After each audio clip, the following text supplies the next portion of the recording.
At my cousin's wedding, I was told to help in the kitchen. That's all you're good for. Then my aunt smirked and said, "Don't be dramatic, you're not really part of this family anyway." I said nothing, served dessert, and smiled through it all. But what they didn't know was the entire venue was booked under my name, and I was about to cancel everything before the first dance. My name's Adam. I'm 32 and I've always been the quiet cousin, the helper, the extra pair of hands, the one who never quite fit in but was always kept around like a folding chair at a family barbecue. You don't notice it's there until you need it, and once you're done, you stack it away without thinking. That's how it's always been with my dad's side of the family, and I used to convince myself that was fine. I didn't need recognition, right? I didn't crave the spotlight or some heartfelt toast. I was content being useful until the night I realized they didn't just take me for granted, they truly didn't see me as family. The wedding was for my cousin Stephanie. She and I are the same age, but you'd never know it by how she talks to me, like I'm 12 and spilling juice on her dress. Her mom, Linda, is my dad's sister, and she's the kind of woman who makes backhanded compliments into an Olympic sport. "Oh, Adam, you've put on some weight. Good, you were looking sickly before, or you're so good with tech. Too bad that doesn't help you make real money like your cousins do." I wasn't even supposed to be at the wedding originally. Stephanie had planned it to be some sort of exclusive family affair, intimate, elegant, curated, as she wrote in that floral monstrosity of an invitation she sent to practically everyone but me.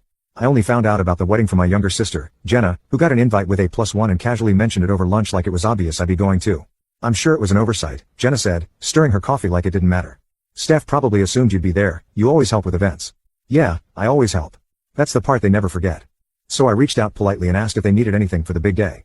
Stephanie didn't even reply. It was Aunt Linda who got back to me, gushing about how they'd love some help behind the scenes and how I could make myself useful with setup logistics, you know, the boring stuff you're so good at. I should have said no. I should have drawn the line right there, but instead, I smiled through the phone, offered my congratulations, and agreed to help.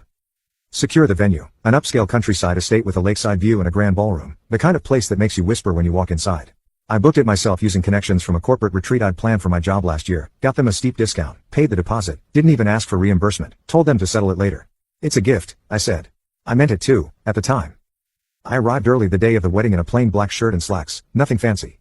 I figured I'd help direct the vendors, maybe set up some lights, nothing new. But from the moment I walked through the doors, something felt off. Nobody greeted me, not a smile, not a wave. It was like I was invisible. Linda brushed past me talking to a florist, and when I tried to ask where the seating charts were, she snapped, "Can you not bother me with this stuff right now? Maybe go check with the kitchen, they'll probably need help plating." I blinked. Plating? I wasn't even sure she knew what that meant. I made my way to the catering crew, who did in fact seem overwhelmed. They assumed I was staff, and honestly, I didn't even correct them. I rolled up my sleeves and helped unload trays of desserts, arranging them with care. I figured maybe this was just another example of me stepping up where they needed me, maybe they were too stressed to show appreciation right now. Then I heard it. "Ugh, why is he even here?" Someone whispered near the doorway. I turned.